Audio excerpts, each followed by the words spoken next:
What's up, you guys? I'm out here doing my daily cardio. I might have to start me a little series called Daily Walks with Josh.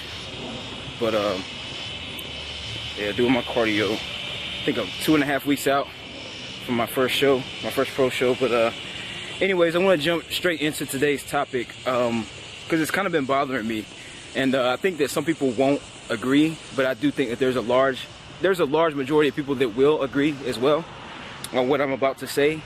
And it's just pretty much talking about, you know, today in the fitness industry, the nutrition side of things, I see two completely opposite sides of the spectrum. But when you really take a deeper look at things, you have people that are mixed in between, and you'll have people that are on one side that aren't fully on that side, but they're going with the status quo. So to debunk what's going on, I just kind of want to talk about it. So you'll have people that are on quote unquote the clean eating side that will swear up and down that throughout the week you should not eat anything that's junk. You shouldn't eat, actually not even throughout the week. They'll swear up and down that you cannot have junk food whatsoever. You shouldn't have it. It should not be a part of the, you know, you shouldn't have it in your diet, especially with what the health is coming out. And you also have, at the same time, you'll have people that will eat McDonald's, they'll eat Hardee's, they'll eat Krispy Kreme every single day and expect to still be able to lose weight or get in shape and expect their insides to be healthy. And this is not the case either. But there's also another aspect that you have to look at, and that's your mind. And I do think that too much of anything is unhealthy for you, but at the same time, if you keep it in moderation, that's never harmed anybody. Now, going back to what I was saying a little bit earlier about, you know, you'll find people that are on one side of the spectrum that aren't 100% part of that side of the spectrum. Those are the people that you'll see more so that are advocates of eating clean.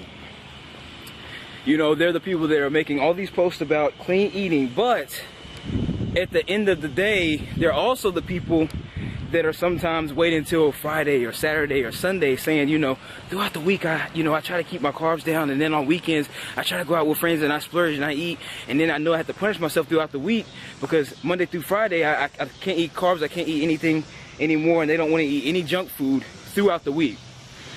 But they're making all these posts about how, you know, clean eating is 100%, you know, everybody should follow this kind of lifestyle. But they're not following these lifestyles. They don't want to follow that lifestyle themselves.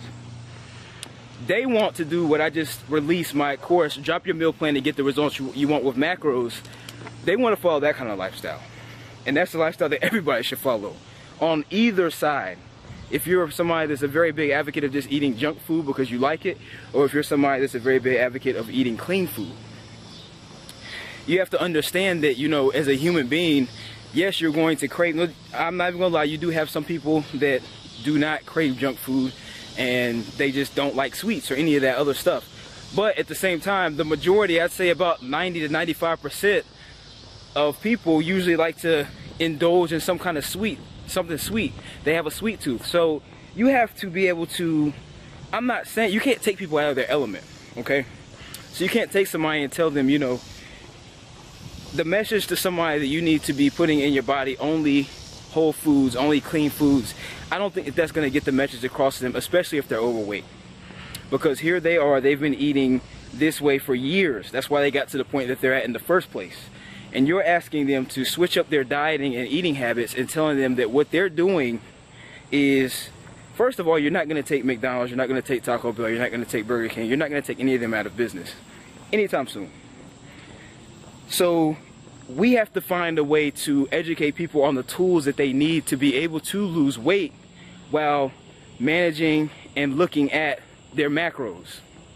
Because if they can look at their macros and still, if you don't take them out of their element, but they're able to look at what they're eating and be more aware and knowledgeable about what they're putting in their body, if they lose weight following their meal, if they lose weight following what they've already been doing and you didn't take them out of their element and they're still eating junk food, but they're eating it at a more modified rate, that's still getting them to a healthier point in their life because they can lose weight. And I've seen people, don't get me wrong, I've seen people lose weight still eating junk food. Now, I do recommend that people eat 80% clean, 20% dirty throughout the day.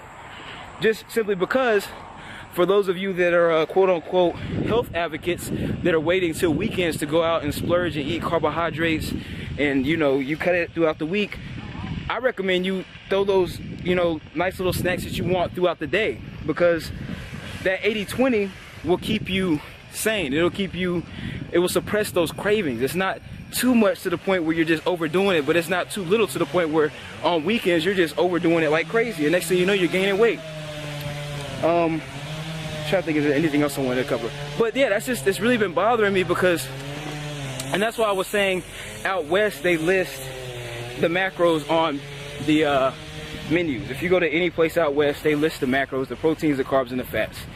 Here they need to start doing that, here on the West Coast. But I think that the most important thing, besides them listing the different foods that you can have here on the West Coast, is that people need to be true to themselves. And if you're not really one of those people that just doesn't crave sweets, you know, that just kind of like, because there's some people that don't like sweets, you know, and they don't really care for it. But like I was saying, most people usually do enjoy a little something sweet in their lives. If you're not one of those people that doesn't crave sweets, you need to be true to yourself and understand that tracking macros and flexible dieting is the kind of lifestyle that you should adopt, because it'll allow you to still be human, because you're essentially asking people to not be human. It's not gonna work. You're not gonna put these fast food restaurants out of business, and at the same time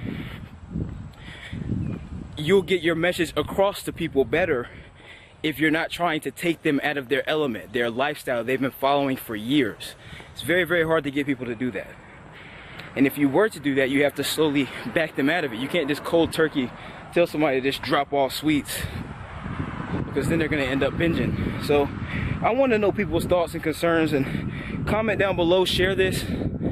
Let me know if you agree, let me know if you disagree, let's talk about it. Because I do think that that's something that needs to be implemented. People need to, these fast food restaurants and some of these restaurants over here on the West Coast need to start listing the macros to allow people the tools that they need to track what they're eating. The first thing is people need to become more knowledgeable about it. So anyways, let me know what you guys think.